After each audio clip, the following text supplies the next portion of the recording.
सारेगामा कारवां mini भक्ति।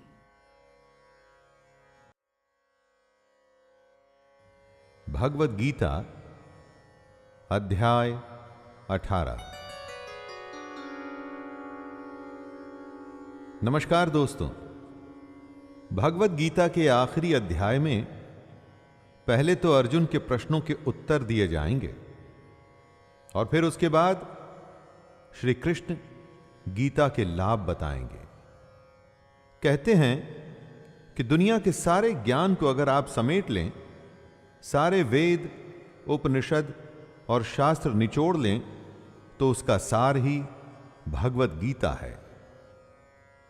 इस सब में जो सार है वो है ज्ञान। ऐसा ज्ञान जिसके आगे कुछ भी नहीं, जिससे ज्यादा कुछ भी नहीं, जिस ज्ञान के बाद और कुछ भी नहीं जानना होता। इसी ज्ञान को इस आखिरी अध्याय में भगवान कृष्ण बता रहे हैं मोक्ष संन्यास योग के रूप में। मैं शैलेंद्र भारती भगवान कृष्ण के चरणों में वंदन करते हुए इस अध्याय का प्रारंभ करता हूं। जय श्री कृष्ण।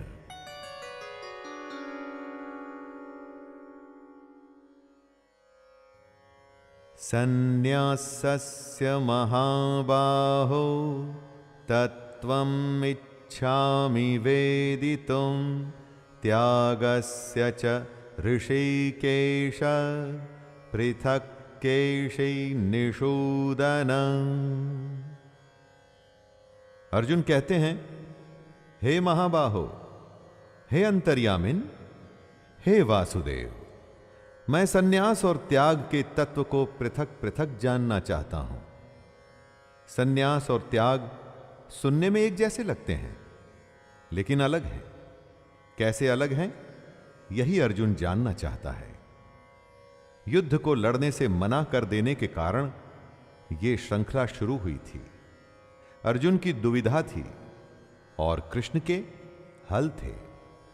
अर्जुन की दुविधा तो दूर हो रही है, लेकिन उसकी बढ़ती जिज्ञासा में अभी भी प्रश्न बाकी हैं।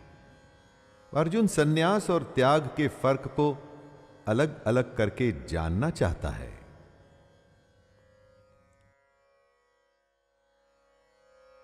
श्री भगवानुवाच काम्यानां कर्मणान्यासं सन्न्यासं कवयो विदुः सर्वकर्म फलत्यागं प्राहुस्त्यागं विचक्षणः।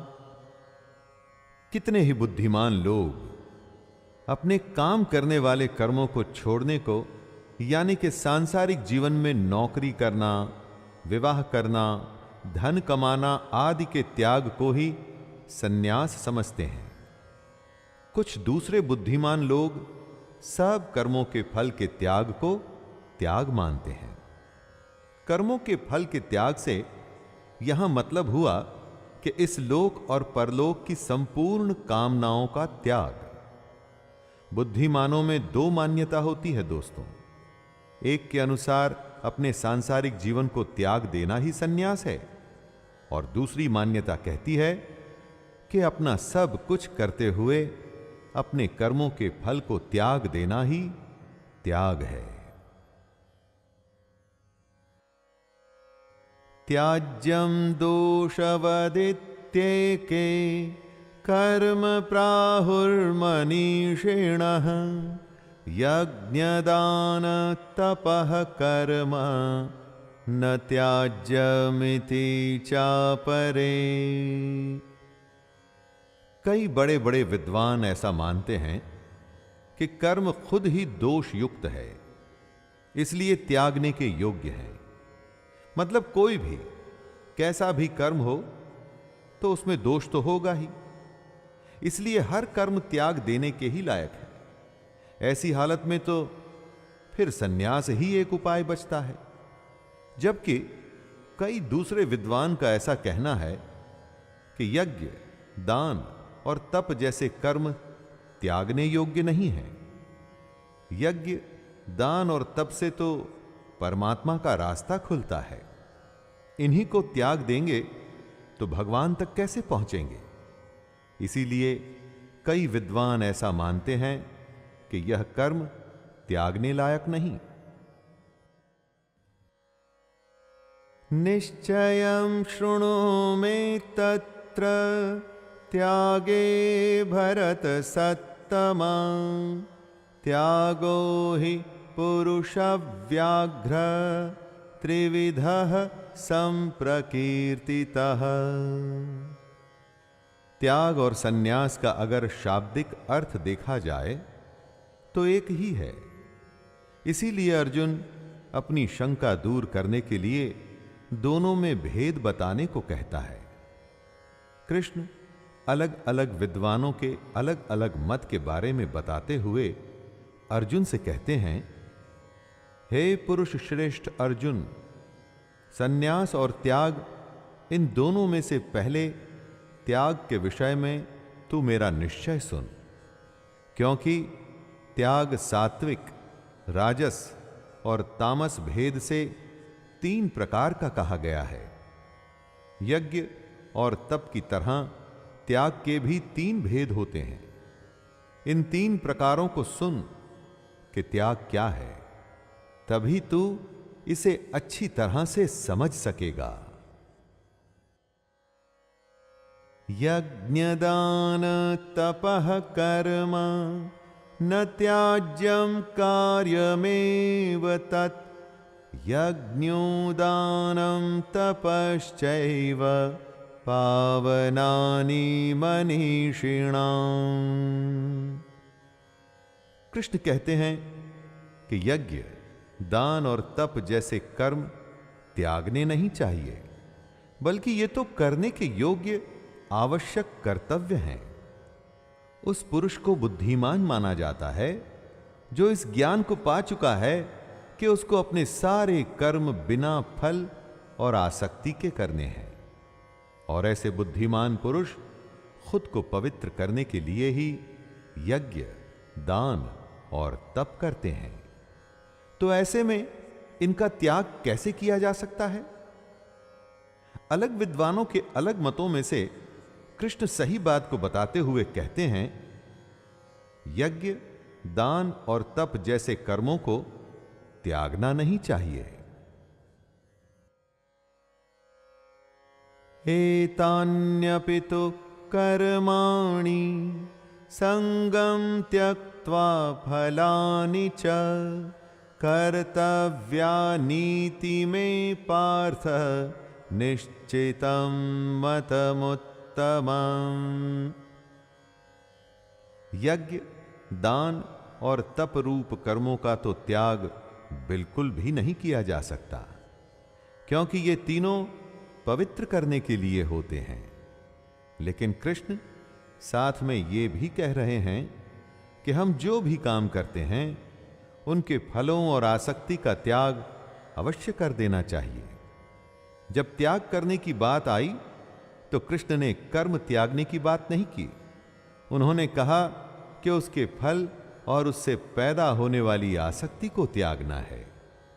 कर्म योग पर कृष्ण का विशेष बल रहा है दोस्तों। वो ही हम सब के लिए संभव भी है। कर्म योग ही एक ऐसी चीज है जिससे हम अपने जीवन को जीते जीते परमात्मा के पास आ सकते हैं।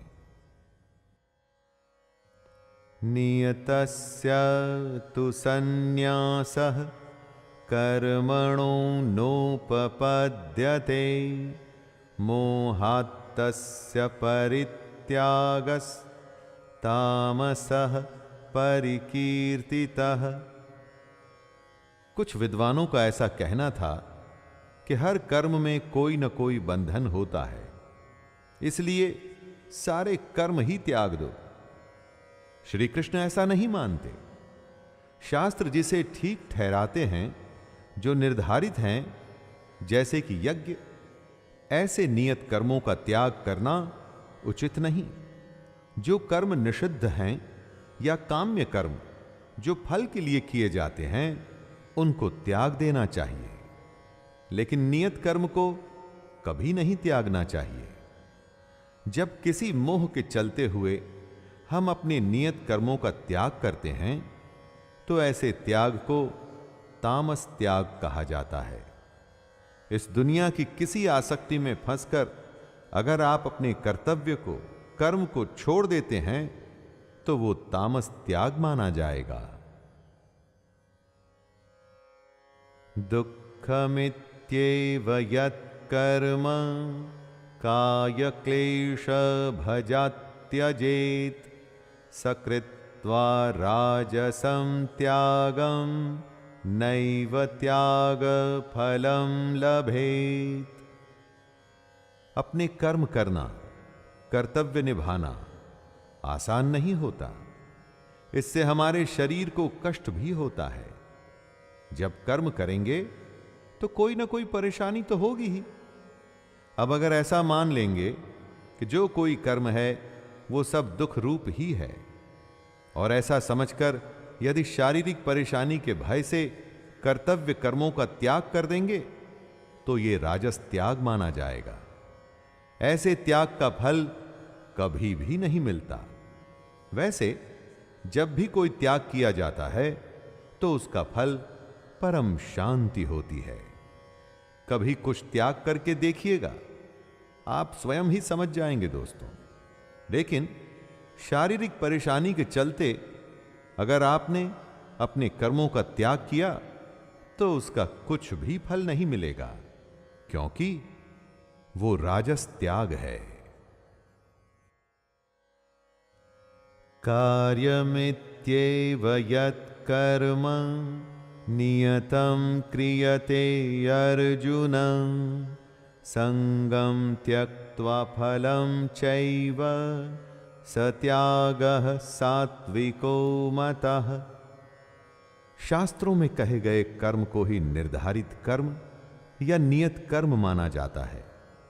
ऐसे कर्म को करना ही कर्तव्य होता है। कर्म को कर्तव्य समझ करने के भाव से उसके आसक्ति और फल का त्याग सात्विक त्याग माना जाता है। सात्विक त्याग में एक खास बात है, और इसीलिए ये तामसिक और राजसिक कर्मों से बिल्कुल अलग है। इसमें कर्मों का त्याग नहीं, बल्कि कर्मों से होने वाले फल और उसकी आसक्ति का त्याग है। यही वो त्याग है जिससे कर्म करने वाले की शुद्धि होती है। क्योंकि ऐसा मनुष्य जो कर्म को कर्तव्य मान उसमें लिप्त नहीं होता, उसके फल से बंधता नहीं, उसकी आसक्ति में फंसता नहीं, तो इससे उसका अंतःकरण पवित्र होता है। इसलिए सात्विक त्याग श्रेष्ठ है। न द्वेष्ट्य कुशलं कर्म कुशले नानुषज्जते त्यागी सत्व समाविष्टो मेधावी छिन्न संशयः। दोस्तों, जो कर्म शास्त्र ने ओके कर दिए हैं उन्हें नियत कर्म कहते हैं या फिर कुशल कर्म। लेकिन जो कर्म शास्त्र के विरुद्ध हैं वो कर्म कल्याणकारी नहीं होते। उससे कल्याण यानी कि किसी का भला नहीं होता। ऐसे कर्मों को अकुशल कर्म कहा जाता है। कृष्ण कहते हैं, हे अर्जुन, ऐसा मनुष्य जो अकुशल कर्म से तो द्वेष नहीं करता और कुशल कर्म में आसक्त नहीं होता, वह शुद्ध सत्व गुण से युक्त पुरुष, संशय रहित, बुद्धिमान और सच्चा त्यागी है। करना तो सिर्फ कुशल कर्म ही है दोस्तों, क्योंकि अकुशल कर्म से कभी भला नहीं होगा। लेकिन साथ में ही अकुशल से द्वेष भी नहीं करना है और कुशल कर्म के फल में भी नहीं फंसना। यही बात कृष्ण कह रहे हैं।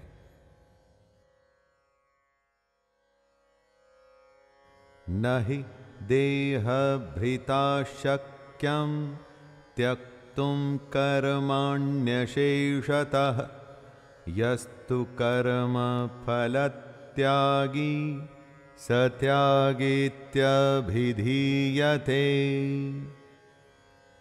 जो भी शरीरधारी हैं यानी कि जिस भी मनुष्य की देह है उसके द्वारा कर्मों का त्याग संभव ही नहीं।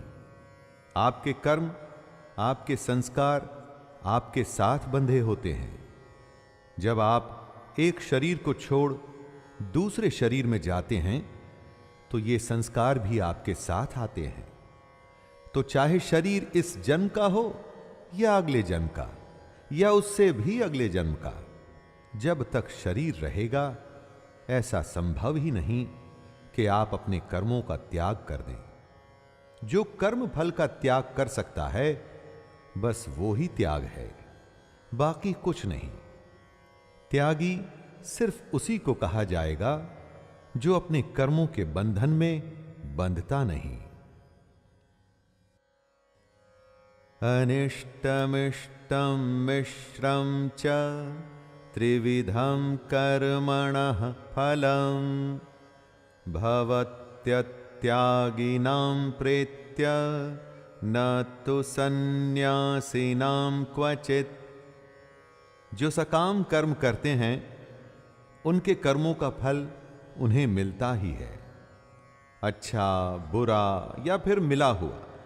ऐसे 3 प्रकार का फल मरने के पश्चात अवश्य मिलता है। लेकिन पूर्ण सन्यासी सबसे बड़ा त्यागी है। वो ही हो सकता है जिसने कर्म फल का त्याग कर दिया है।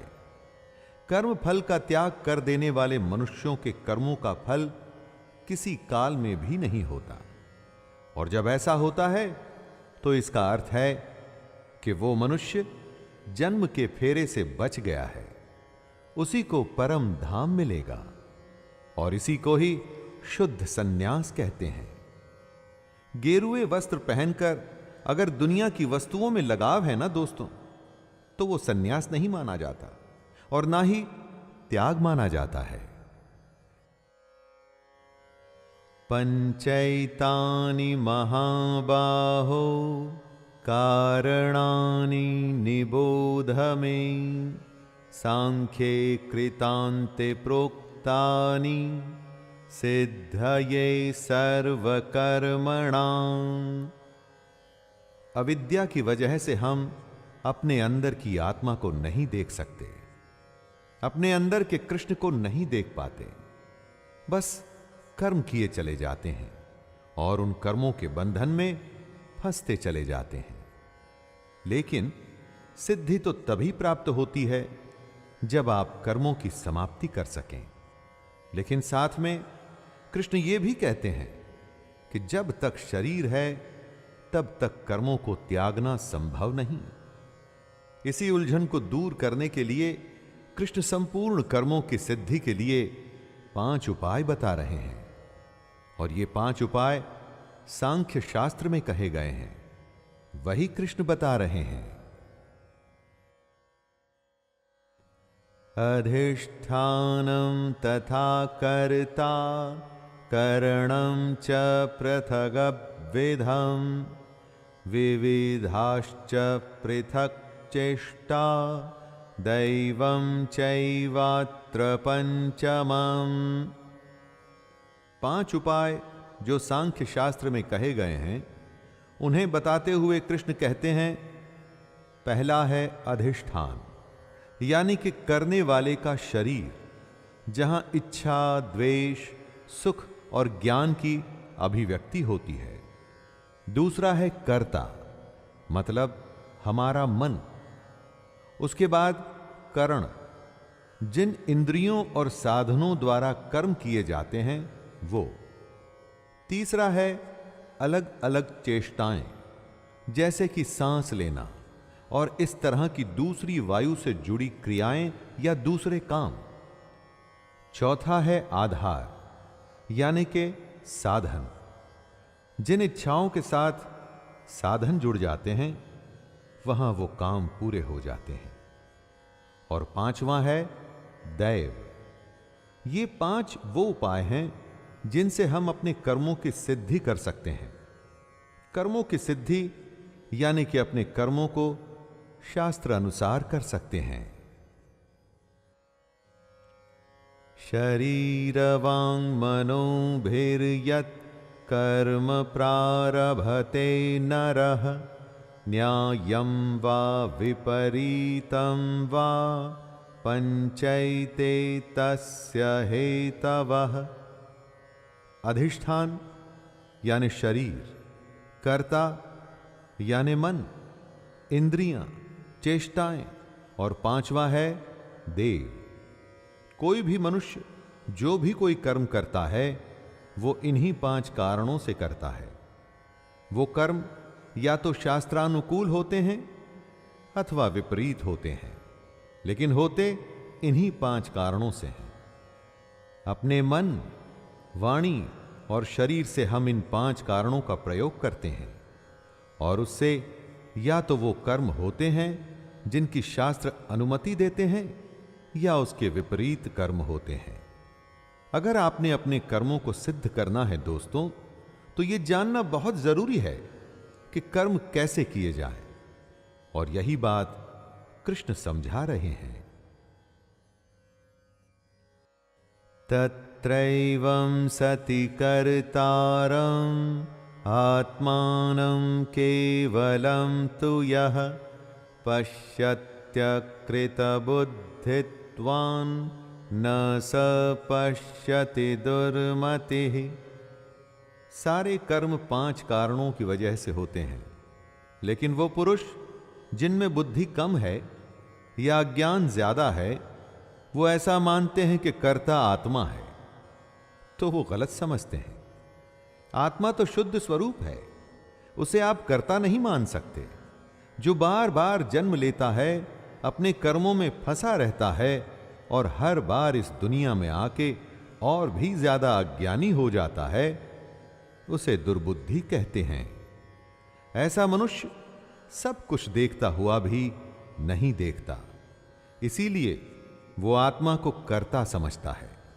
जो करता है भगवान करता है, ऐसा कहने वाले अपने कर्मों से पीछा छुड़ाते हैं। ये ठीक नहीं। आत्मा कर्मों में लिप्त नहीं होती। बताए गए 5 कारणों से ही हमारे कर्म होते हैं। यस्य नाहंकृतो भावो बुद्धिर्यस्य न लिप्यते हत्वापि स इमां लोकान् न हन्ति न निबध्यते। ये सोचना कि सब कुछ हम ही करते हैं, ये गलत है।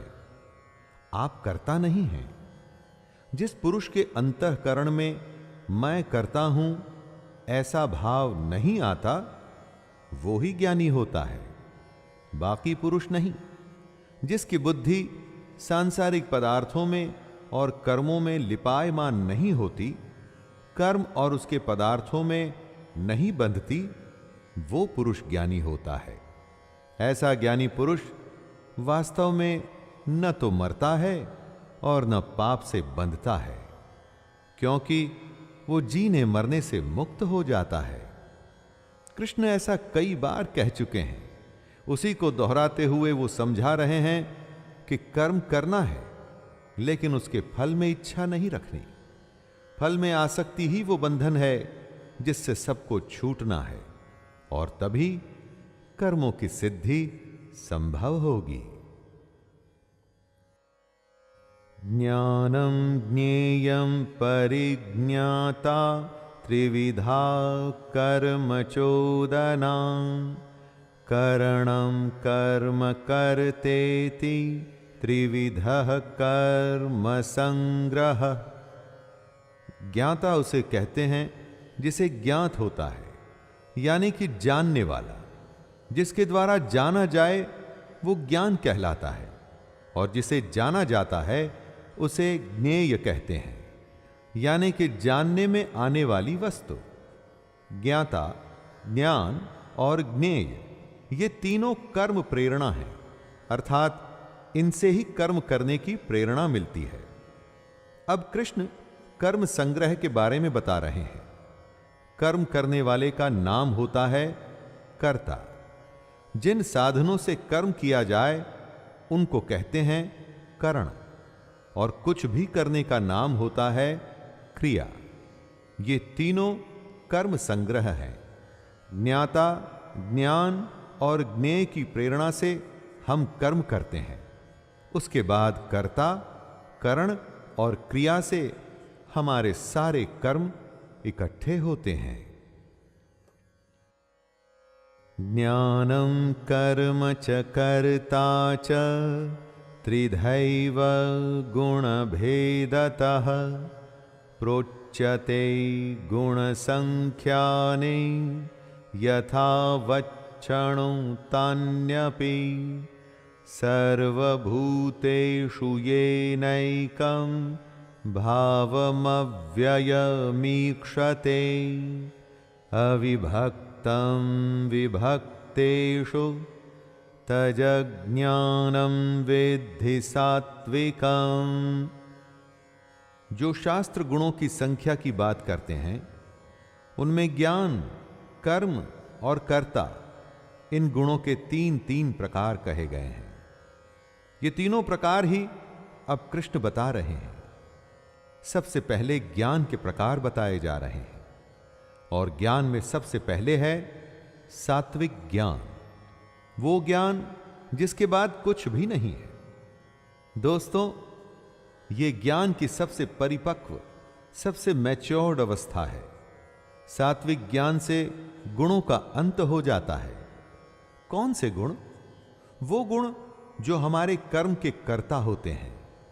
यही वो ज्ञान जिससे मनुष्य सब में, चाहे वो जीव हो या अजीव, हर किसी में एक अविनाशी परमात्मा को ही देखता है।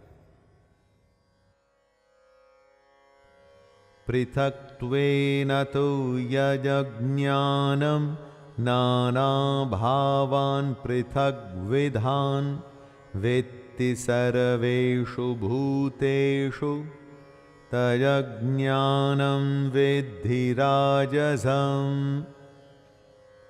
ज्ञान के अलग अलग प्रकार समझाते हुए कृष्ण राजसिक ज्ञान के बारे में बता रहे हैं। जिस ज्ञान से मनुष्य बाकी सबको अलग अलग देखता है, अर्थात वो अपने को दूसरों से अलग समझता है, क्योंकि उसका शरीर अलग है तो उसकी आत्मा भी अलग है। जो ऐसा सोचता है वो ज्ञान राजसिक है। हम सब में उसी परमात्मा का अंश आत्मा के रूप में विद्यमान है, तो हम सब एक ही हुए। ये अच्छा मनुष्य है और वो बुरा। जब ऐसे ज्ञान से हम दूसरे के बारे में सोचते हैं तो उसे राजस ज्ञान कहा जाता है। यत्तु कृत्स्न वदेकस्मिन् कार्ये सक्तमहैतुकम् अतत्त्वार्थ वदल्पञ्च तत्तामसमुदाहृतम्। जिस ज्ञान से पुरुष ये समझता है कि जो भी है उसका शरीर है और कुछ भी नहीं, वो सबसे बुरा ज्ञान है। जो ये समझता है कि ये आत्मा या शरीर बस इतना ही है, इससे परे कुछ भी नहीं, वो ज्ञान सबसे बुरा और तामस यानी कि तामसिक माना गया है। जिसमें ज्ञान है वो हर किसी में परमात्मा देखता है। ऐसे ज्ञान से ही पता चलता है कि सब कुछ ब्रह्म है। चल अचल सब कुछ ब्रह्म से ही आया है। लेकिन जिसका ज्ञान उस मनुष्य को ब्रह्म का आभास नहीं कराता, वो ज्ञान किसी काम का नहीं, तामस है वो। ऐसा ज्ञान युक्ति रहित और तत्वार्थ से भी परे होता है, जिसमें ना युक्ति होती है और ना ही कोई तत्व।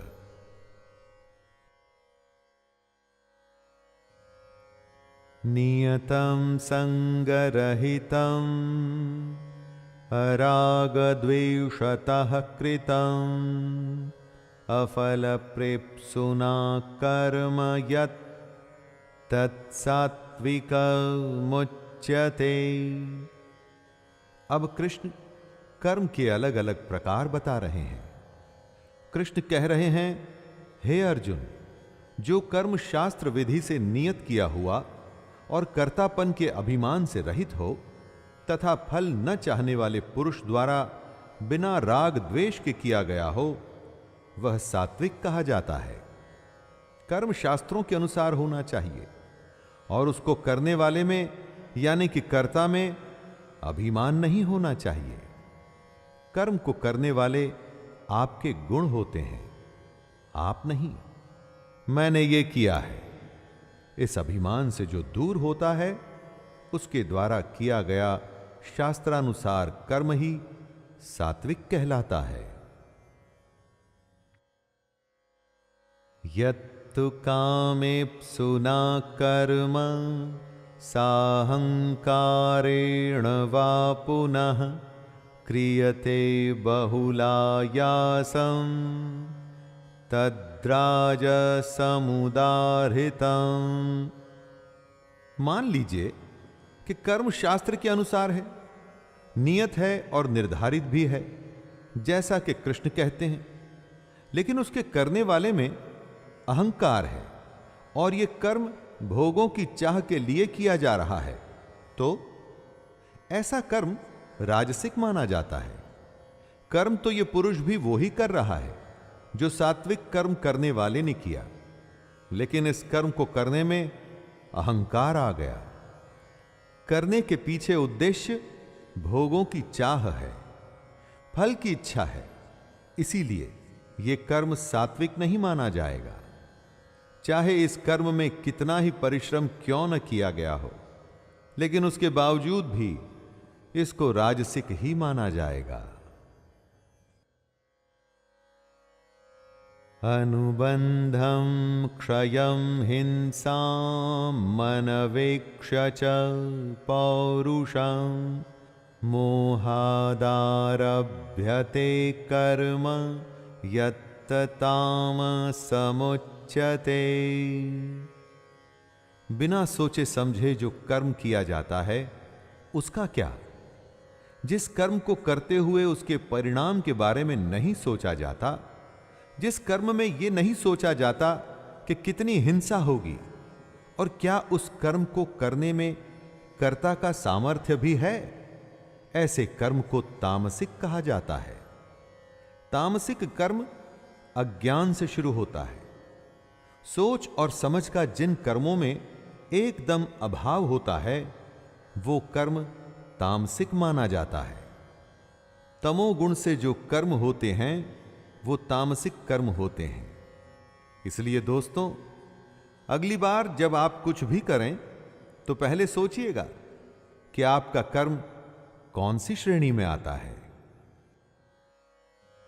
मुक्त संगो नहंवादी धृत्युत्साह समन्वितः सिद्धय सिद्धयो निर्विकारः कर्ता सात्विक उच्यते।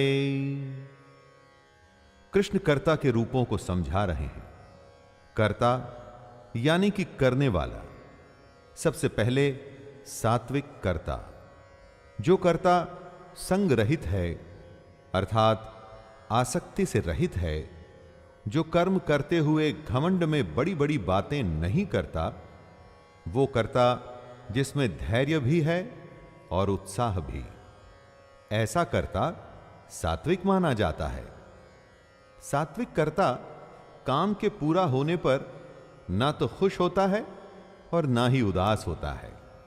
ऐसे कर्ता के गुण सात्विक होते हैं दोस्तों, क्योंकि योगी की परिभाषा भी तो यही है ना, न खुश और ना ही दुखी।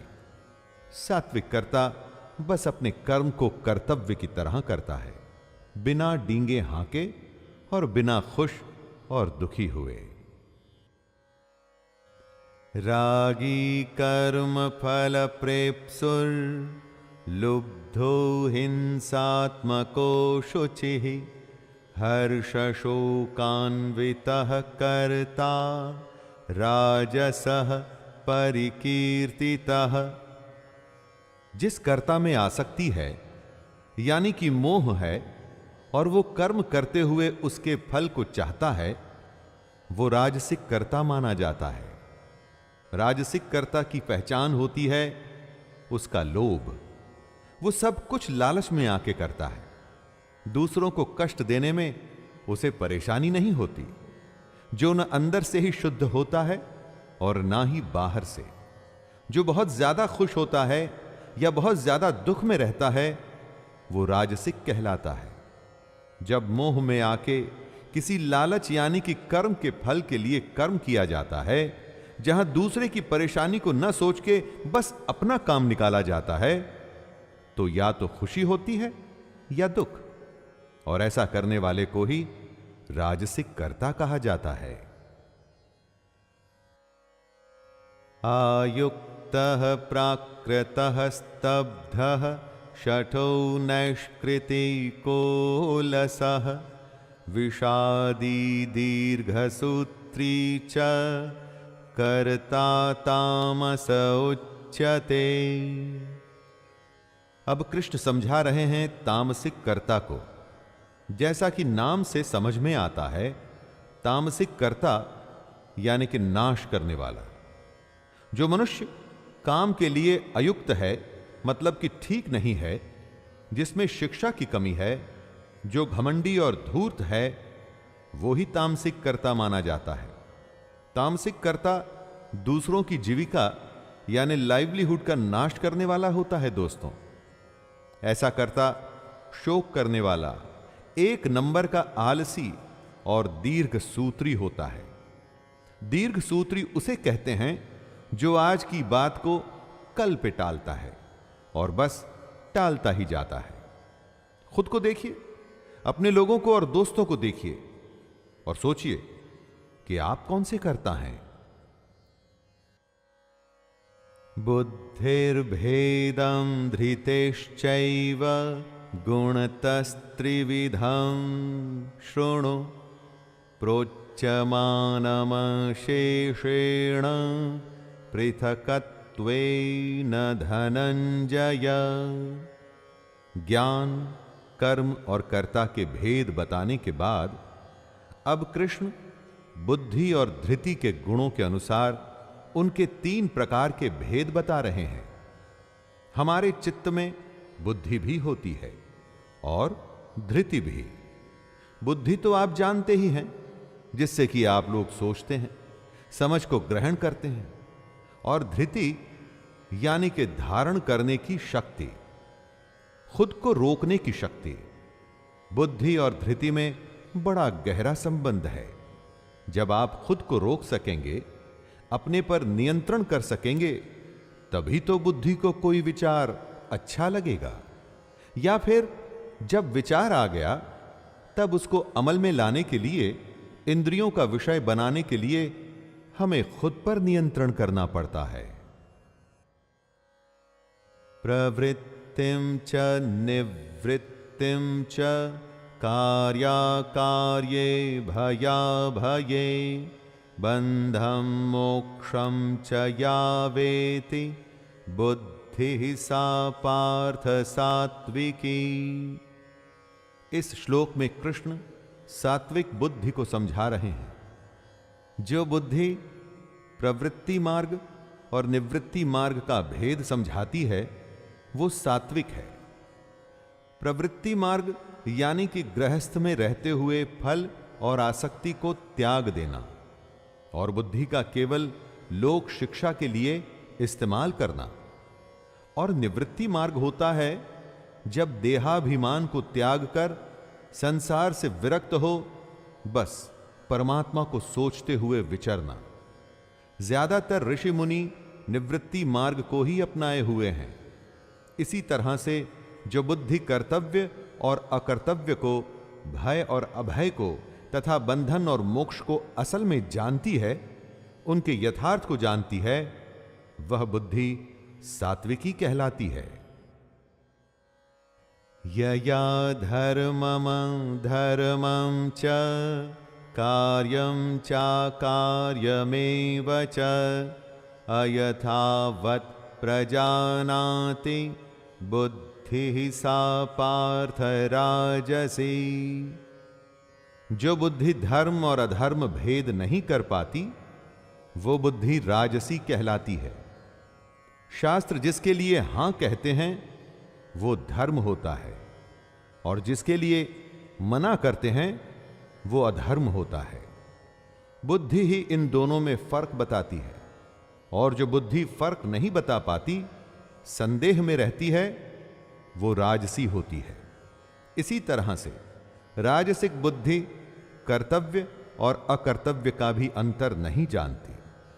जो बुद्धि आपको यह बता ही नहीं पाती कि आपका कर्म सही है या गलत, जो जीवन का कल्याण कर दे वही धर्म है, कर्तव्य है, और जो जीवन को बंधन में डाल दे वो अधर्म है, बुद्धि ही इन दोनों में भेद करती है, और जो नहीं कर पाती वह बुद्धि राजसी है।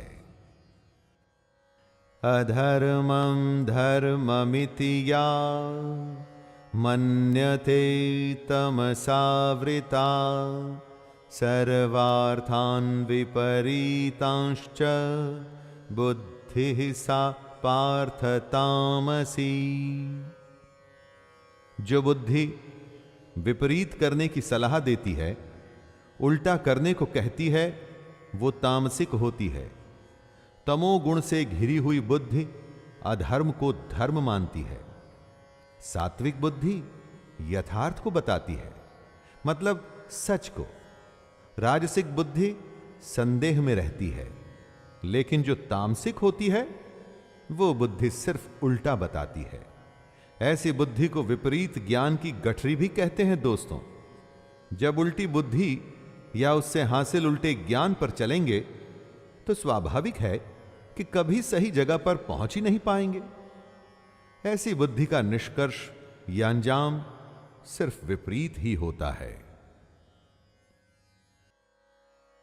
धृत्यायया धारयते मनः प्राणेन्द्रिय क्रियाः योगेना व्यभिचारिण्या धृतिः सा पार्थ सात्विकी।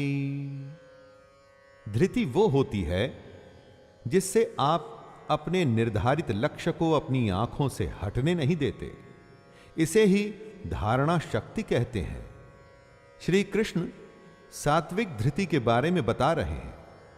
जो धारण शक्ति परमात्मा के सिवाय अन्य किसी भी सांसारिक यानी कि वर्ल्डली विषय को धारण नहीं करती, वह अव्याभिचारिणी धारणा मानी जाती है और इसीलिए सात्विक होती है। इसी सात्विक धृति से मनुष्य अपने ध्यान योग के द्वारा मन, प्राण और इंद्रियों की क्रियाओं को धारण करता है और अपने लक्ष्य पर पहुंचता है। यया तु धर्म कामार्थान् धत्या धारयतेऽर्जुन प्रसंगेन फलाकांक्षी धृतिः सा पार्थ राजसी। बहुत से मनुष्यों का लक्ष्य फल होता है। वो सिर्फ फल के लिए ही काम करते हैं। मनुष्य के 4 पुरुषार्थ होते हैं: धर्म, अर्थ, काम और मोक्ष। जब फल की इच्छा वाला मनुष्य जिस धारण शक्ति के द्वारा अत्यंत आसक्ति से धर्म, अर्थ और कामों को धारण करता है, वो धारण शक्ति राजसी होती है। दोस्तों जरा ध्यान दीजिएगा, यहां कृष्ण ने मोक्ष के बारे में नहीं कहा, क्योंकि जिसकी धारणा शक्ति राजसिक है वो इस दुनिया के बंधन को छोड़ना नहीं चाहता, बल्कि वो तो और बंधना चाहता है। राजसिक धृति वाले मनुष्य को लगता है कि इंद्रियों का सुख ही सबसे बड़ा सुख है।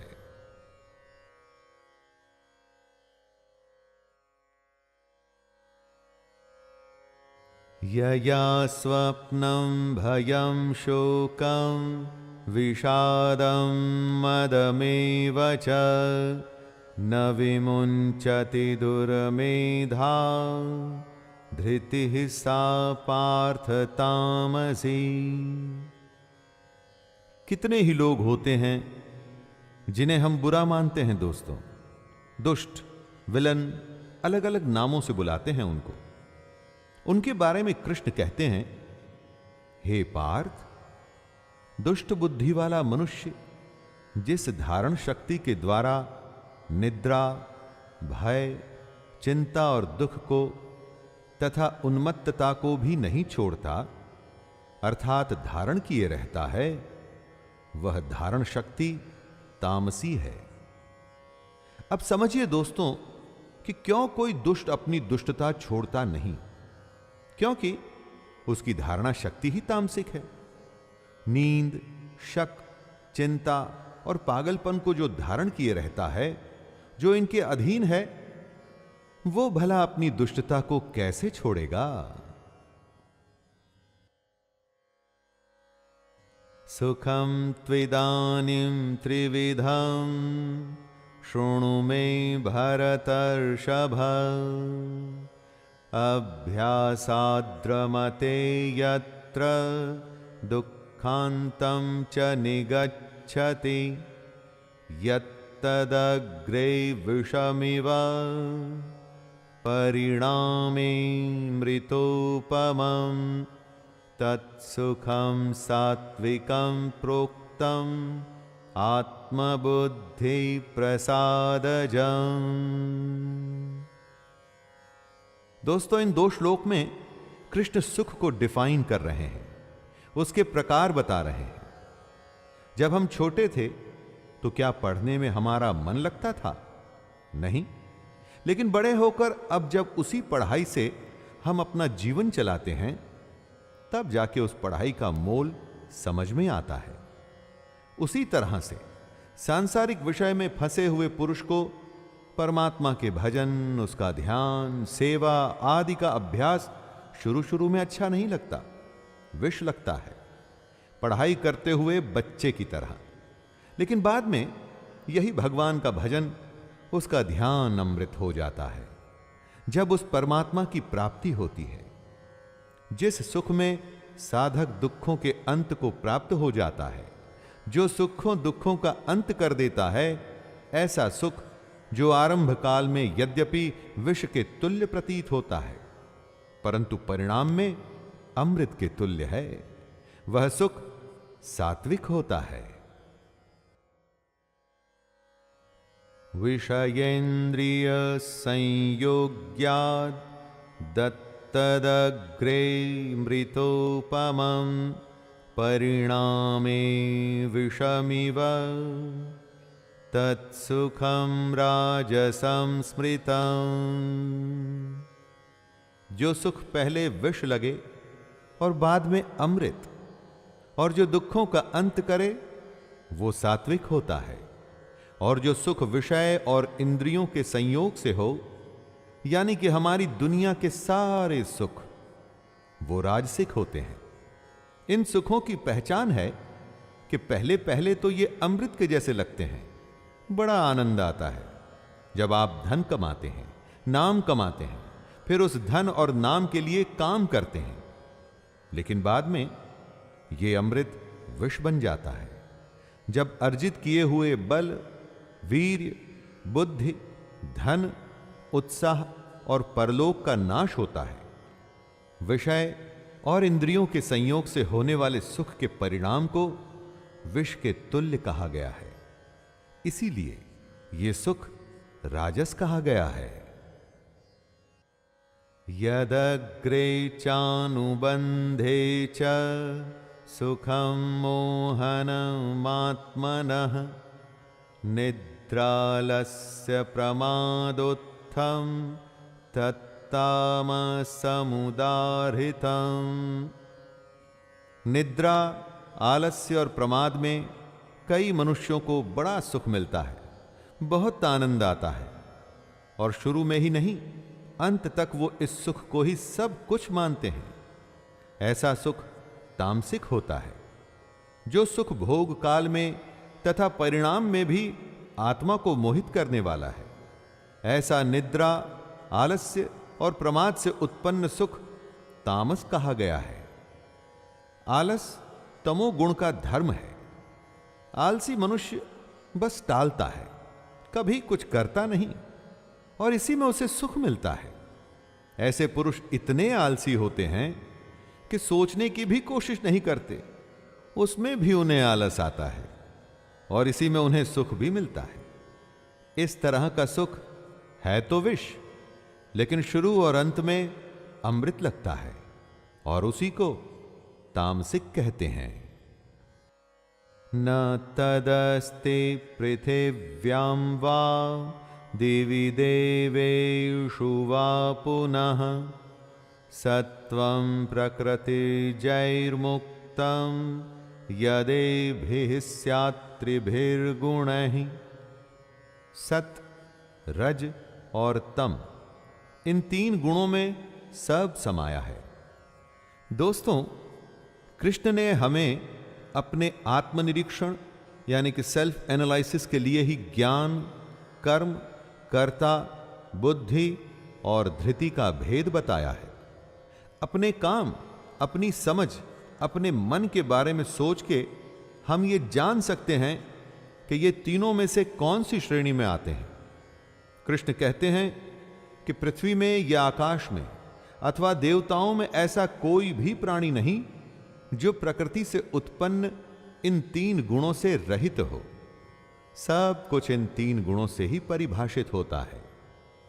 अपने अस्तित्व को पहचानने के लिए कृष्ण ने ऐसा रामबाण तरीका बताया है जिसके बाद आप अपने हर अज्ञान को मिटा सकते हैं, अपने को पहचान कर बेहतर हो सकते हैं और निश्चय कर सकते हैं कि आपके लिए यह दुनिया अच्छी है या वो दुनिया। ब्राह्मण क्षत्रिय विषां शूद्राणां च परन्तप कर्माणि प्रविभक्तानि स्वभाव प्रभवैर्गुणैः। दोस्तों, हमारे देश की सबसे बड़ी समस्या है जाति प्रथा, और वो इसलिए जो कृष्ण ने कहा वो हमने कभी समझा ही नहीं और बस अपनी बनाई हुई रूढ़ियों में फंस के रह गए। अब जरा ध्यान से सुनिए कि कृष्ण क्या कह रहे हैं। हे परंतप, ब्राह्मण, क्षत्रिय और वैश्यों के तथा शूद्रों के कर्म स्वभाव से उत्पन्न गुणों द्वारा विभक्त किए गए हैं। आपका जो स्वभाव है उससे आपका कर्म होगा। जैसा आपका कर्म होगा वैसी आपकी जाति होगी। जिस परिवार में आप पैदा हुए हैं उस परिवार का नाम आपकी जाति डिसाइड नहीं करता। दोस्तों, आपके गुण ये फैसला करते हैं कि आप क्या हैं। इसीलिए गुण के आधार पर कर्म के 4 विभाग बांटे गए हैं। शमोदमस्तपः शौचं क्षान्तिरार्जवमेव च ज्ञानं विज्ञानमास्तिक्यं ब्रह्म कर्म स्वभावजम्। कौन से ऐसे गुण हैं जो आपको ब्राह्मण मानते हैं? जरा ध्यान दे के सुनिएगा। अंतःकरण का निग्रह करना यानी कि मन को सब ओर से हटाकर एक जगह केंद्रित करना, इंद्रियों को नियंत्रण में रखना, अपने धर्म के लिए कष्ट सहना, बाहर भीतर से शुद्ध रहना, दूसरों के अपराधों को क्षमा करना ब्राह्मण के गुण हैं। ब्राह्मण के हर काम में सरलता और सादगी होती है। मन, इंद्रिय और शरीर को सरल रखना, वेद, शास्त्र, ईश्वर और परलोक आदि में श्रद्धा रखना, वेद शास्त्रों का अध्ययन, अध्यापन करना और परमात्मा के तत्व का अनुभव करना, ये सब के सब ही ब्राह्मण के स्वाभाविक कर्म हैं। शौर्यं तेजो धृतिर्दाक्ष्यं युद्धे चाप्यपलायनं दानमीश्वर भावश्च क्षात्रं कर्म स्वभावजम्। अब जानिए कि क्षत्रिय के क्या गुण होते हैं। सबसे पहला गुण है शूरवीरता। जो शूरवीर नहीं है, जो युद्ध में वीरता से लड़ने को तैयार ही नहीं, उसे आप कैसे क्षत्रिय मानेंगे? शूरवीर होने के अलावा क्षत्रिय में तेज होना चाहिए, धैर्य होना चाहिए, अगर संयम नहीं होगा तो आप युद्ध में ज्यादा समय टिक नहीं पाएंगे। क्षत्रिय को चतुर भी होना पड़ेगा। युद्ध में सिर्फ लड़ाई नहीं होती, कूटनीति का, रणनीति का भी प्रयोग होता है। क्षत्रिय के सबसे बड़े गुणों में से एक है युद्ध में न भागना। इसके अलावा क्षत्रिय को दान देना चाहिए और उसमें स्वाभिमान होना चाहिए। ये सब के सभी क्षत्रिय के स्वाभाविक कर्म हैं। कृषि गौरक्ष वाणिज्यम वैश्य कर्म स्वभावजम परिचर्यात्मकं कर्म शूद्रस्यापि स्वभावजम। इस श्लोक में कृष्ण वैश्य और शूद्रों के बारे में बता रहे हैं। खेती, गौपालन अर्थात गाय पालना और क्रय विक्रय रूप सत्य व्यवहार वैश्य के स्वाभाविक कर्म माने गए हैं। कृष्ण कहते हैं क्रय विक्रय रूप सत्य व्यवहार यानी बिजनेस।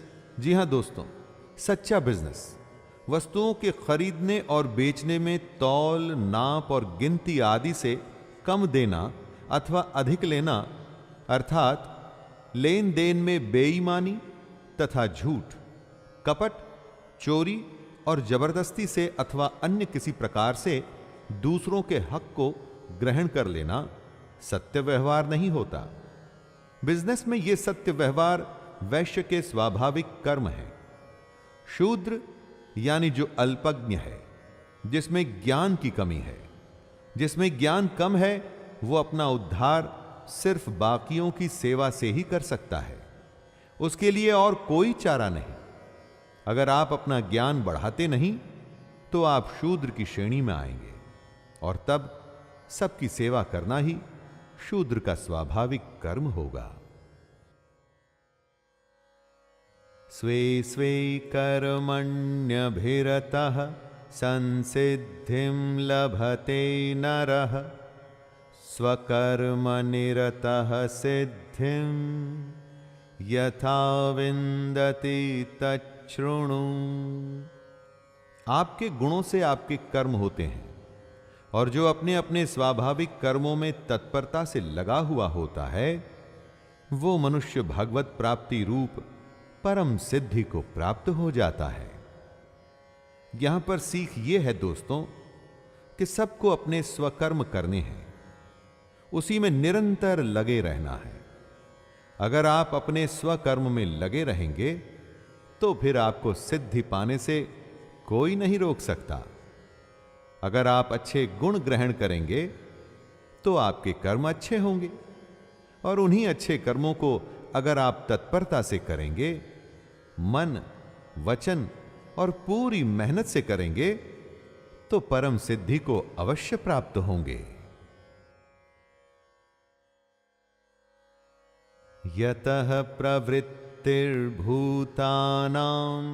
येन सर्वं इदं ततं स्वकर्मणा तमभ्यर्च्य सिद्धिं विन्दति मानवः। कृष्ण ये बता चुके हैं कि आपके गुणों के आधार पर आपके स्वाभाविक कर्म होते हैं और अगर अपने इन कर्मों का आप पालन करते हैं तो सिद्धि को प्राप्त होते हैं।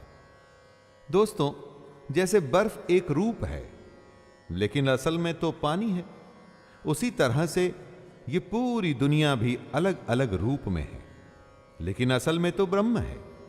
उसी ब्रह्म परमेश्वर से संपूर्ण प्राणियों की उत्पत्ति हुई है। उस परमेश्वर की अपने स्वाभाविक कर्मों द्वारा पूजा करके मन, वाणी, शरीर से कर्म करते हुए स्वाभाविक कर्तव्य कर्म का आचरण करना ही एक रास्ता है परम सिद्धि को प्राप्त करने का। श्रेयान् स्वधर्मो विगुणः परधर्मात् स्वनुष्ठितात् स्वभावनियतं कर्म कुर्वन्नाप्नोति किल्बिषम्। कौवा अगर हंस की नकल करेगा तो कुछ भी हासिल नहीं होगा दोस्तों।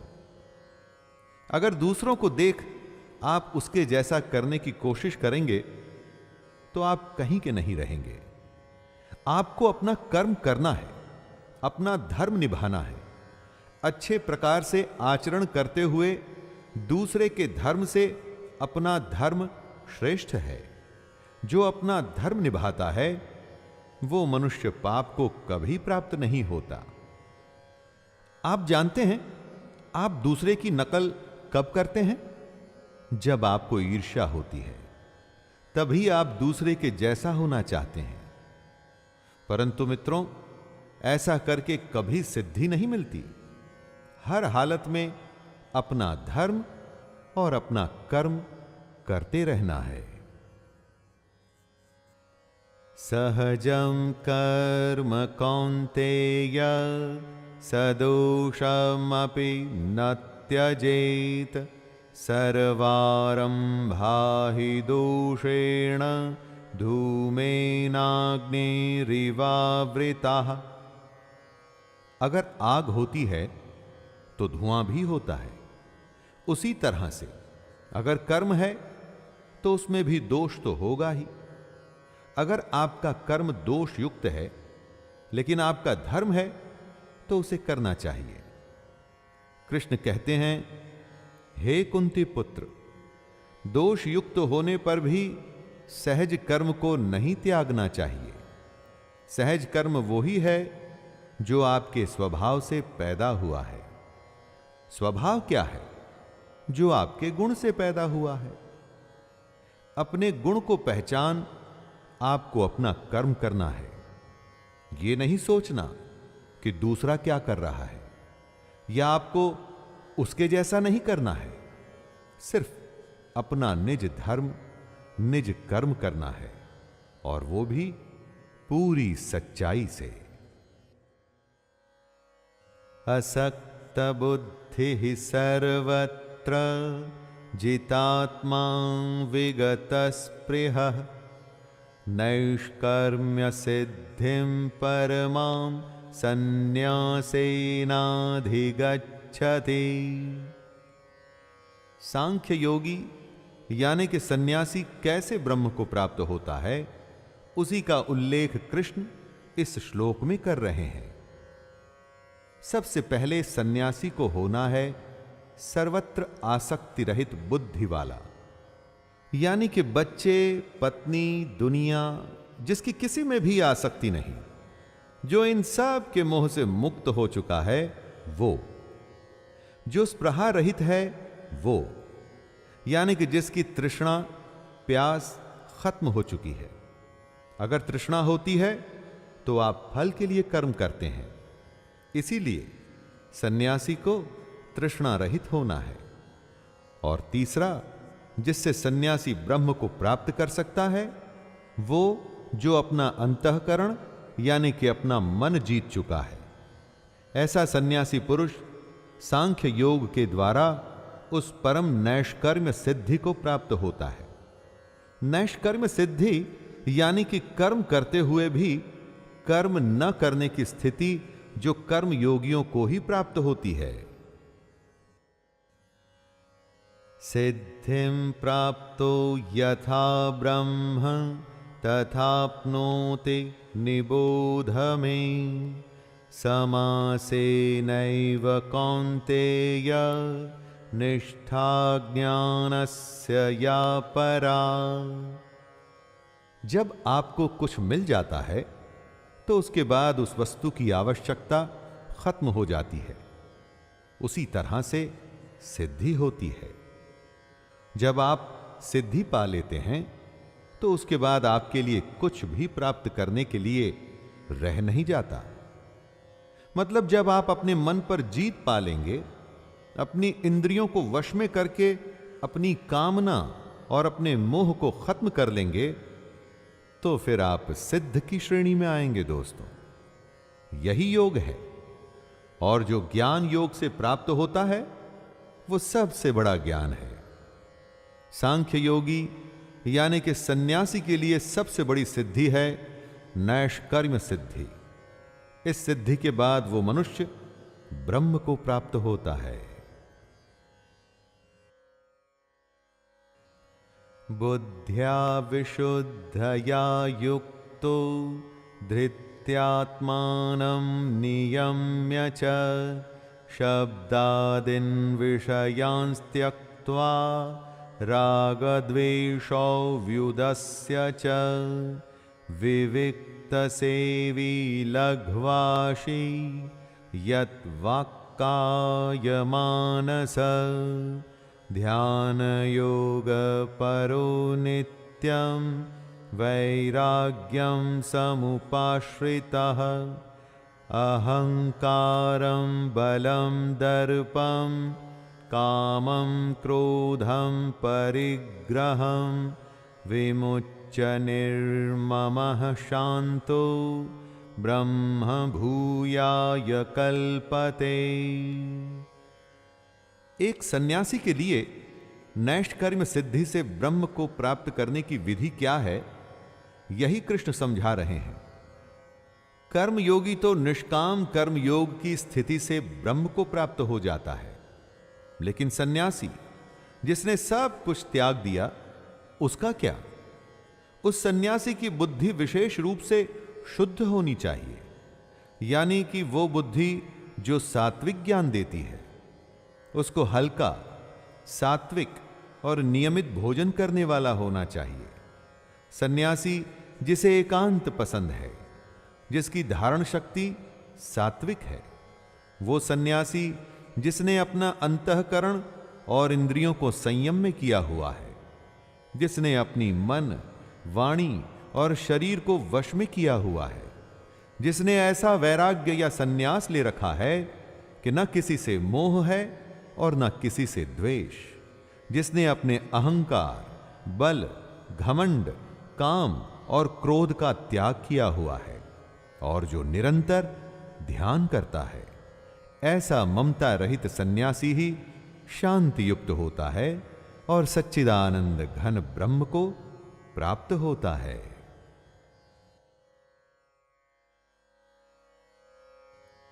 ब्रह्मभूतः प्रसन्नात्मा न शोचति न कांक्षति समः सर्वेषु भूतेषु मद्भक्तिं लभते पराम्।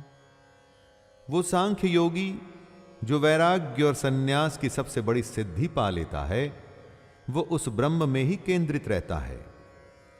उसके ध्यान से वो कभी विचलित नहीं होता।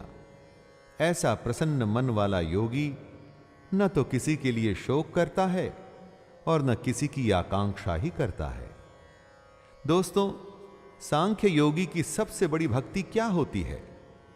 सबसे बड़ी भक्ति को कृष्ण पराभक्ति कहते हैं और पराभक्ति के बारे में बताते हुए कहते हैं कि वो भक्ति जिसमें तत्व ज्ञान की पराकाष्ठा होती है, यानी कि जिसको जानने के बाद और कुछ जानना बाकी नहीं रहता। इसी पराभक्ति को ज्ञान की परानिष्ठा, परम नैष्कर्म्य सिद्धि और परम सिद्धि कहा जाता है।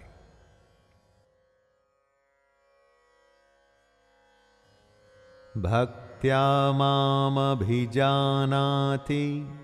यावान्यश्चास्मि तत्त्वतः ततो मां तत्त्वतो ज्ञात्वा विशते तदनन्तरम्। पराभक्ति वो होती है जिसके बाद कुछ बाकी नहीं रह जाता। इस पराभक्ति का परिणाम होता है ज्ञान की पराकाष्ठा। कृष्ण कहते हैं कि यही वो पराभक्ति है जिसके द्वारा योगी मुझ परमात्मा को प्राप्त करता है। सांख्य योगी वो ही है जो अपनी भक्ति से कृष्ण जो हैं और जितना है उनको वैसे ही जान लेता है। कृष्ण के सत्य स्वरूप को जानना ही सबसे बड़ी भक्ति है। दोस्तों, कृष्ण को ठीक वैसा का वैसा तत्व से जान लेना ही भक्ति का परिणाम है। और जब योगी अपनी भक्ति से कृष्ण के तत्व को जान लेता है तो वो तत्काल ही कृष्ण में प्रविष्ट हो जाता है। सर्वकर्माण्यपि सदा कुर्वाणो मद्व्यपाश्रयः मत्प्रसादादवाप्नोति शाश्वतं पदमव्ययम्। सांख्य योगी के लिए पराभक्ति से परमात्मा को प्राप्त करने का रास्ता बताने के बाद कृष्ण कह रहे हैं कि कर्मयोगी कैसे उनको प्राप्त करता है। कर्मयोगी का रास्ता आसान है, क्योंकि वो कृष्ण को अपने मन में रख के अपने सारे कर्मों को करता हुआ भी ब्रह्म को प्राप्त कर लेता है।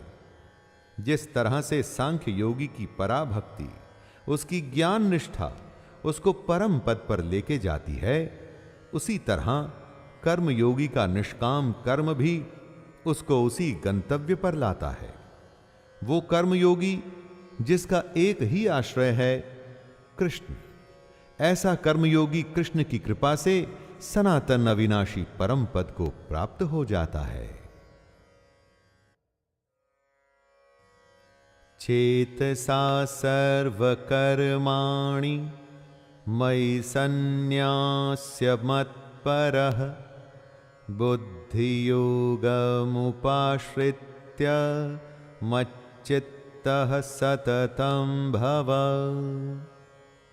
कर्मयोगी कैसे परम सिद्धि को प्राप्त होता है, उसी को दोहराते हुए कृष्ण बताते हैं कि कर्मयोगी को अपने सारे कर्मों को सच्चे मन से कृष्ण को अर्पण कर देने चाहिए। अपने कर्मों को कृष्ण को अर्पण करने के बाद उसको समबुद्धि रूप से योग में लग जाना चाहिए। योग वही है जो दुखों का अंत करता है। ऐसे योग में निरंतर अभ्यास करते हुए उस कर्म योगी के चित्त में सिर्फ कृष्ण ही होने चाहिए। कर्म जो किया वो कृष्ण को अर्पण किया, योग जो किया उसमें भी चित्त में कृष्ण ही हो। ऐसी स्थिति में आपकी पूरी जिम्मेदारी कृष्ण की हो जाती है। उसके बाद आप कृष्ण के और वो आपके। मच्चित्तः सर्वदुर्गाणि मत्प्रसादात्तरिष्यसि अथ चेत्त्वमहङ्कारान् न श्रोष्यसि विनङ्क्ष्यसि। जब आपके चित्त में कृष्ण होंगे तो फिर उनकी कृपा से आप समस्त संकटों को अपने आप ही पार कर जाएंगे। लेकिन यदि आप में अहंकार आ गया कि कर्मों का कर्ता तो मैं हूं, मैंने ये किया, मैंने वो किया, मैंने धन संपत्ति कमाई, मेरा दुनिया में इतना बड़ा नाम है, ऐसे अहंकार के बाद आप नष्ट होना तय है। कितने ही लोग शास्त्र को न मान अपने अहंकार के चलते मनमानी करते हैं, अपने अलग भगवान को भजते हैं, सिर्फ फल के लिए काम कर खुद को बुद्धिमान मानते हैं। ऐसे लोगों का नष्ट होना तय होता है दोस्तों। उनके संकट ही उनको खत्म कर देते हैं। यदहंकारमाश्रित्य न योत्स्य इति मन्यसे मिथ्यैष व्यवसायस्ते प्रकृतिस्त्वं नियोक्ष्यति। हमारे गुण, हमारा स्वभाव हमसे कर्म करवाते हैं और यही करता है। इसी को समझाते हुए कृष्ण कहते हैं, हे अर्जुन, जो तू अहंकार का आश्रय लेकर ये मान रहा है कि मैं युद्ध नहीं करूंगा, तो तेरा यह निश्चय मिथ्या है, क्योंकि तेरा स्वभाव तुझे जबरदस्ती युद्ध में लगा देगा। अर्जुन क्षत्रिय हैं, क्या ऐसा हो सकता है कि युद्ध शुरू हो जाए और वो एक तरफ हाथ पर हाथ धर के बैठा रहे? नहीं, कभी भी नहीं। यह उसका अहंकार है जो उससे बुलवा रहा है कि वो युद्ध नहीं करेगा। लेकिन यह मिथ्या है, झूठ है। सच अर्जुन का स्वभाव है जो उससे युद्ध करवाएगा। स्वभावजेन कौन्तेय निबद्धः स्वेन कर्मणा कर्तुं नेच्छसि यन्मोहात् करिष्यस्य वशोऽपि तत्। अर्जुन ने युद्ध करने से जो मना कर दिया था, उसका विश्लेषण करते हुए कृष्ण कहते हैं कि ऐसा वो मोह के कारण नहीं करना चाहता, और ऐसा उसे अभी लग रहा है, लेकिन उसका स्वभाव उसे विवश कर देगा युद्ध करने के लिए। अर्जुन की ही तरह दोस्तों, हम सबके पूर्वकृत स्वाभाविक कर्म होते हैं, चाहे पिछले जन्म के हों या इस जन्म के। वो स्वभाव ही हमसे हमारे कर्म करवाते हैं। आप चाहें या ना चाहें, वो कर्म तो आप करते ही हैं, और इन्हीं कर्मों को करना आपका धर्म भी होता है। यही आपका स्वधर्म भी होता है। इसलिए मोह में आके ऐसा सोचना कि आप कर्तव्य नहीं करेंगे, वो गलत होता है, मिथ्या होता है। ईश्वरः सर्वभूतानां हृद्देशेऽर्जुन तिष्ठति भ्रामयन् सर्वभूतानि यंत्र आरूढ़ानि मायया। अगर आपके शरीर को एक यंत्र या मशीन माना जाए, तो इस दुनिया में यह यंत्र घूम रहा है। दोस्तों, कोई भी मशीन खुद अपने आप कुछ नहीं कर पाती। उस मशीन को कोई चलाने वाला चाहिए होता है, और हमारे शरीर रूपी यंत्र को चलाता है ईश्वर, ब्रह्म। उसी की माया है ये दुनिया। हमारे कर्मों के अनुसार इस दुनिया में हमारा शरीर काम करता है, जिसका नियंत्रण उसी के हाथ में है, जो ब्रह्म है, परमात्मा है, और हमारे शरीर में वो आत्मा है। अपने हृदय में स्थित इसी ब्रह्म को पहचानना ही तो सारा खेल है दोस्तों।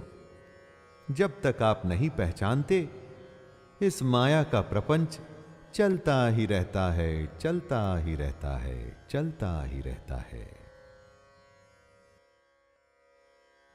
तमेव शरणं गच्छ सर्वभावेन भारत तत्प्रसादात् परां शान्तिं स्थानं प्राप्स्यसि शाश्वतम्। कृष्ण कहते हैं कि सब भावों को भूल के हमें अपने अंदर स्थित परमेश्वर के आश्रय में जाना चाहिए। सब भाव जैसे कि लज्जा, भय, मान, बड़ाई और आसक्ति, न डर, न घमंड, न लगाव, इस तरह के सारे भावों को त्याग कर हम उस ब्रह्म की शरण में जा सकते हैं। परमेश्वर के आश्रय में जाने का मतलब है कि उसके सर्वस्व को समझना, पूरी श्रद्धा से और प्रेम से उस भगवान के गुण, प्रभाव और स्वरूप का चिंतन करना, उसकी आज्ञा के अनुसार अपने कर्तव्य कर्मों का निस्वार्थ भाव से करते हुए उसी को अर्पण कर देना। यही तरीका है परम शांति और परम धाम पाने का। इति ते ज्ञानमाख्यातं गुह्याद् गुह्यतरं मया विमृश्यैतदशेषेण यथेच्छसि तथा कुरु। हे अर्जुन, इस प्रकार ये गोपनीय से भी अति गोपनीय ज्ञान मैंने तुमसे कह दिया। अब तू इस रहस्य युक्त ज्ञान को पूर्णतया भली भांति विचार कर, जैसे चाहता है वैसे ही कर। दोस्तों, कृष्ण सारथी हैं, मार्गदर्शक हैं, गुरु हैं। और क्या करता है गुरु? वो अपने शिष्य को सब कुछ सिखा उसे परीक्षा में, युद्ध में भेज देता है। उसके बाद वो शिष्य होता है और गुरु का दिया हुआ ज्ञान, और साथ ही साथ शिष्य का अपना अभ्यास। यही तो यहां कृष्ण भी कर रहे हैं। सारा ज्ञान देने के बाद वो अर्जुन को कह रहे हैं कि अब तुझे जो करना है वो तू कर। लेकिन सबसे खास बात, जो ज्ञान उन्होंने अर्जुन को दिया है वो अत्यंत ही गोपनीय है। इस ज्ञान के बारे में कृष्ण के अलावा कोई नहीं जानता था दोस्तों। अब अर्जुन जानते हैं और उसके साथ साथ हम भी। सर्वगुह्यतमं भूतः शृणु मे परमं वचः इष्टोऽसि मे दृढ़मिति ततो वक्ष्यामि ते हितं मन्मनां भव मद्भक्तो मद्याजी मां नमस्कुरु मामे वैष्यसि सत्यं ते प्रतिजाने प्रियोऽसि मे। कृष्ण का रहस्य केवल कृष्ण ही जानते थे, लेकिन अर्जुन उनका अतिशय प्रिय था। अर्जुन उन्हें बेहद पसंद था, इसलिए कृष्ण उसका भला चाहते थे। उसके भले के लिए ही सबसे बड़े रहस्य को वो उसे बता रहे हैं और कह रहे हैं कि इसे ध्यान से सुन। कृष्ण कहते हैं, हे अर्जुन, तू मुझ में मन वाला हो, मेरा भक्त बन, मेरा पूजन करने वाला हो और मुझको प्रणाम कर। ऐसा करने से तू मुझको ही प्राप्त होगा। ये मैं तुझसे सत्य प्रतिज्ञा करता हूं, क्योंकि तू मेरा अत्यंत प्रिय है। दोस्तों, अर्जुन कृष्ण का अत्यंत प्रिय था। ये तो महाभारत की बात थी, लेकिन आज वो हर मनुष्य जो कृष्ण में, उनकी गीता में विश्वास रख उनके कहे अनुसार उनकी बातों पर चलने को तैयार है, वो भी कृष्ण को अत्यंत प्रिय है। इसीलिए वो कह रहे हैं कि अपने मन को उनमें लगाना है, उनका भक्त बनना है, उन्हीं की पूजा करनी है और उन्हीं को प्रणाम करते हुए उनके कहे हुए कर्मों को करना है। सर्वधर्मान् परित्यज्य मामेकं शरणं व्रज अहं त्वा सर्वपापेभ्यो मोक्षयिष्यामि मा शुचः। अपना अहंकार, अपने होने का भाव, अपना अस्तित्व सब कुछ भूलकर बस अपने को कृष्ण की शरण में डाल देना है। ऐसा ही कृष्ण कहते हैं। अपने धर्मों को, यानी कि अपने संपूर्ण कर्तव्य कर्मों को कृष्ण को सौंपकर सिर्फ उस सर्वशक्तिमान, सर्वाधार परमेश्वर की ही शरण में जाना है। कृष्ण कहते हैं, हे अर्जुन, मैं तुझे संपूर्ण पापों से मुक्त कर दूंगा, तू शोक मत कर। दोस्तों, जब आप कृष्ण की शरण में चले गए, यानी कि उनके कहे अनुसार चलने लगे, तो फिर आपके शोक आपके न होकर कृष्ण के हो जाते हैं। उनका यही कहना है कि वो हर शोक को दूर कर देंगे।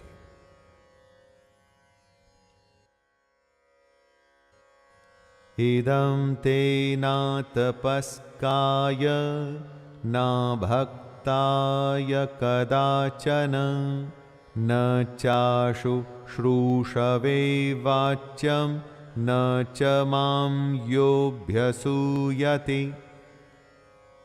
बिना मांगे सलाह देना समझदारी नहीं होती दोस्तों। ऐसा ही कुछ कृष्ण भी अर्जुन से कह रहे हैं। वे कहते हैं कि तुझे ये गीता रूप रहस्यमय उपदेश किसी भी काल में तप रहित मनुष्य से नहीं कहना चाहिए। न उसे कहना चाहिए जिसमें भक्ति नहीं, उसे भी नहीं कहना चाहिए जिसमें सुनने की इच्छा नहीं है, और जो मुझ में दोष दृष्टि रखता है उससे तो कभी भी मत कहना। जो श्री कृष्ण के स्वरूप से इनकार करे उसे क्या कृष्ण की महिमा बता के फायदा होगा? जो कृष्ण को नहीं मानता उसे क्या गीता सुना के फायदा होगा? बिल्कुल भी नहीं। इसलिए ऐसे लोगों से गीता या गीता के ज्ञान की बात नहीं करनी चाहिए जो इसका सम्मान न कर सके। जिनमें समझ ना हो और जो ये सुनना ही न चाहते हो, उनसे भगवत गीता के बारे में बात करनी ही नहीं चाहिए।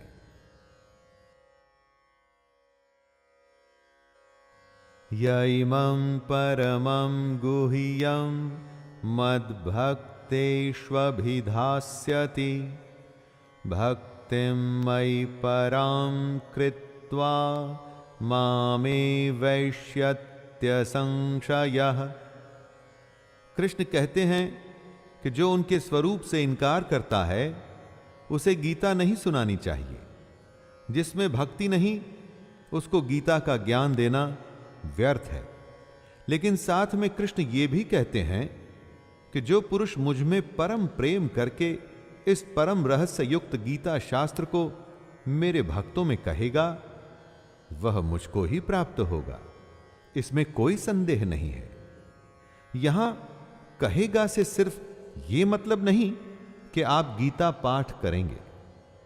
दोस्तों, यहां कहेगा से यह मतलब है कि जो ज्ञान बांटेगा तो खुद भी वो उसी ज्ञान पर चलेगा, और जो कृष्ण के बताए ज्ञान पर चलेगा तो स्वाभाविक ही है कि एक दिन वो कृष्ण को ही प्राप्त हो जाएगा।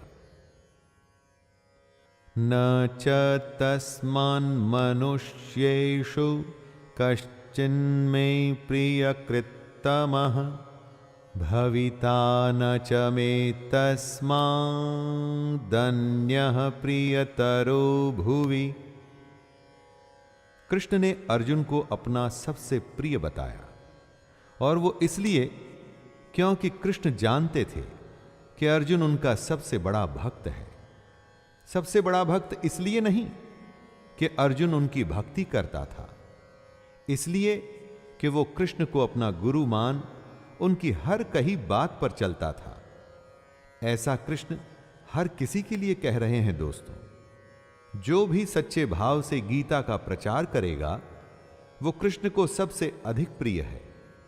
जो भी गीता की कही बात पर चलकर औरों को ज्ञान और कर्म के पथ पर बढ़ाएगा, उससे अधिक कृष्ण को पूरे पृथ्वी भर में कोई भी प्रिय नहीं, और भविष्य में भी ऐसे भक्त से अधिक प्रिय कृष्ण को कोई नहीं होगा। अध्येष्यते च य इमं धर्म्यं संवादमावयोः ज्ञानयज्ञेन तेनाहम् इष्टः स्यामिति मे मतिः। कृष्ण कहते हैं कि जो पुरुष इस धर्ममय गीता यानी कि हम दोनों के संवाद रूप गीता शास्त्र को पढ़ेगा, उसके द्वारा भी मैं ज्ञान यज्ञ से पूजित होऊंगा, ऐसा मेरा मत है। गीता शास्त्र के पाठ की भी कितनी बड़ी महिमा है। सिर्फ पाठ करने से ही ज्ञान यज्ञ का लाभ मिल रहा है, और असल में यह सिर्फ पाठ नहीं है। गीता को पढ़ने से जो ज्ञान की तरंग हमारे मस्तिष्क को आंदोलित करती है, वो हमारे जीवन को बदलने के लिए बहुत है। गीता का पाठ यज्ञ है, और जिसका परिणाम ज्ञान है। ज्ञान की प्राप्ति के बाद सब कुछ संभव है। दोस्तों, श्रद्धावाननसूयश्च शृणुयादपि यो नरः सोऽपि मुक्तः शुभान् लोकान् प्राप्नुयात् पुण्यकर्मणाम्। जो गीता का पाठ करता है, इसे सुनाता है, उसको तो ज्ञान यज्ञ का लाभ होता ही है। लेकिन जो मनुष्य श्रद्धा युक्त और दोष दृष्टि से रहित होकर इस गीता शास्त्र को सुनता है, वह भी पापों से मुक्त होकर उत्तम कर्म करने वालों के श्रेष्ठ लोकों को प्राप्त होगा। और यह इसलिए क्योंकि जो सुन रहा है वो अपने चित्त में इन उपदेशों को ग्रहण कर रहा है। जो किसी कारण गीता की कही बातों पर चलने में असमर्थ है, अगर वो इसको सुनता भी है तो भी कृष्ण को ही प्राप्त होता है।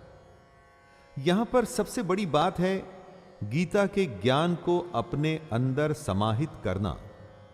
वो कर्म करके हो, सन्यास से हो या हरि गीता सुन के हो, हर हालात में कृष्ण आपके साथ ही हैं। कच्चिदेतच्छ्रुतं पार्थ त्वयैकाग्रेण चेतसा कच्चिदज्ञानसम्मोहः प्रनष्टस्ते धनञ्जय। अर्जुन उवाच नष्टो मोहः स्मृतिर्लब्धा त्वप्रसादान्मयाच्युत स्थितोऽस्मि गतसन्देहः करिष्ये वचनं तव। सबसे बड़े ज्ञान, सबसे गोपनीय ज्ञान जिसको आज तक किसी ने नहीं सुना था, ऐसे ज्ञान को बांटने के बाद कृष्ण अर्जुन से पूछते हैं, हे पार्थ, क्या इस गीता शास्त्र को तूने एकाग्र चित्त से श्रवण किया? हे धनंजय, क्या तेरा अज्ञान जनित मोह नष्ट हुआ? और इसी का उत्तर देते हुए अर्जुन कहते हैं, हे अच्युत, आपकी कृपा से मेरा मोह नष्ट हो गया और मैंने स्मृति प्राप्त कर ली है। अब मैं संशय रहित होकर स्थिर हूं, अतः आपकी आज्ञा का पालन करूंगा। दोस्तों, हमारे भारत की परंपरा थी स्मृति, यानी कि अपनी याद से ज्ञान आगे बांटा जाता था। इसीलिए अर्जुन कह रहे हैं कि उन्हें स्मृति प्राप्त हुई। इस स्मृति से, ज्ञान से उनका मोह नष्ट हुआ। इसी मोह के चलते अर्जुन ने अपने शस्त्र रख दिए थे और युद्ध करने से मना कर दिया था। लेकिन अब ज्ञान की प्राप्ति के बाद वो युद्ध करने को तैयार हैं। दर्पण पर से धूल हट गई है। अब यथार्थ सच्चाई स्पष्ट है और अर्जुन युद्ध के लिए तैयार हैं। संजय उवाच इत्यहं वासुदेवस्य पार्थस्य च महात्मनः संवादमिमं श्रौषम् अद्भुतं रोमहर्षणं व्यासप्रसादाच्छ्रुतवानि तद्गुह्यमहं परं योगं योगेश्वरात् कृष्णात् साक्षात् कथयतः स्वयं। संजय अपनी दिव्य दृष्टि से ये आंखों देखा हाल धृतराष्ट्र को सुना रहे थे। संजय कहते हैं, इस प्रकार मैंने श्री वासुदेव के और महात्मा अर्जुन के इस अद्भुत रहस्य युक्त रोमांचकारक संवाद को सुना। श्री व्यास जी की कृपा से दिव्य दृष्टि पाकर मैंने इस परम गोपनीय योग को अर्जुन के प्रति कहते हुए स्वयं योगेश्वर भगवान श्री कृष्ण से प्रत्यक्ष सुना, जो परम गोपनीय था। अब वो संजय की वजह से हम सब जान पाए। दोस्तों, सोचिए, अगर संजय ये सब देख और सुन नहीं पाते तो क्या कभी गीता का ज्ञान हमें मिलता? संजय कृष्ण को योगेश्वर कह रहे हैं।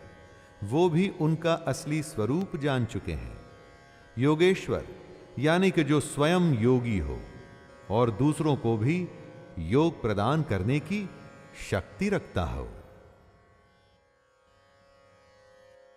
राजन् संस्मृत्य संस्मृत्य संवादमिममद्भुतं केशवार्जुनयोः पुण्यं हृष्यामि च मुहुर्मुहुः तच्च संस्मृत्य संस्मृत्य रूपमत्यद्भुतं हरेः विस्मयो मे महान् राजन् हृष्यामि च पुनः पुनः।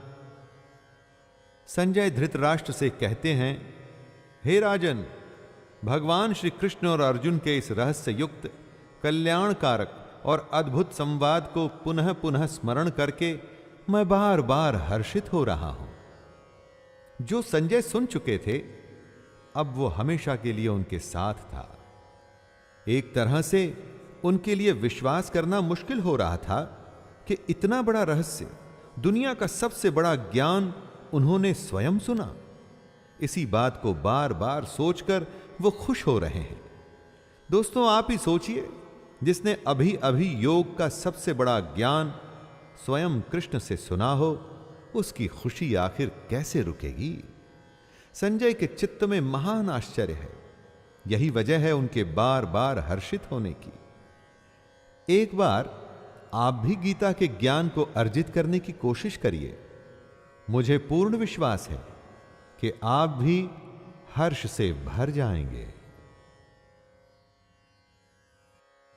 यत्र योगेश्वरः कृष्णो यत्र पार्थो धनुर्धरः तत्र शिर्विजयो भूतिर्ध्रुवा नीतिर्मतिर्मम।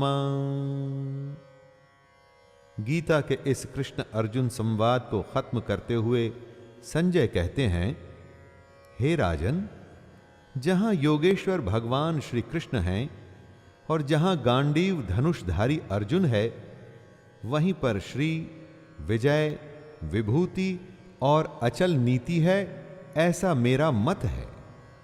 संजय कह रहे हैं कि जहां भी कृष्ण होंगे और उनके साथ अर्जुन होंगे, वहां पर सम्मान, नीति और जीत का होना निश्चित है। दोस्तों, कहने का अर्थ है कि जहां कृष्ण का ज्ञान और अर्जुन की भक्ति होगी, जहां कृष्ण हमारे सारथी होंगे और हम अर्जुन के जैसे उनको मानने वाले होंगे, तो वहां हमारा सम्मान और हमारी विजय निश्चित है। तो दोस्तों, इस अंतिम श्लोक के साथ वो संवाद खत्म होता है जिससे बड़ा संवाद कहीं भी दुनिया में कभी नहीं हुआ। ज्ञान का ऐसा महासागर कभी भी ऐसे सिमट के नहीं आया है, और ऐसा ज्ञान जिससे बड़ा कुछ भी नहीं, जिसके बाद कुछ भी नहीं। और यह ज्ञान है कि ध्यान हमारा धनुष है, इंद्रियों की दृढ़ता गांडीव है और ध्यान करने वाला अर्जुन है। यानी कि हम सब अर्जुन हैं। अपनी इच्छा शक्ति से गांडीव की तरह हमें अपने मन, अपनी इंद्रियों को नियंत्रण में रख अपने ध्यान को अपने कर्म पर केंद्रित करना है। हमें कर्म योगी बनना है और किसी भी युद्ध से मुंह न मोड़ते हुए उसे अपना कर्तव्य मान युद्ध करते रहना है। तो लीजिए दोस्तों, इसी के साथ मैं शैलेंद्र भारती आपसे विदा लेता हूं। जय श्री कृष्ण।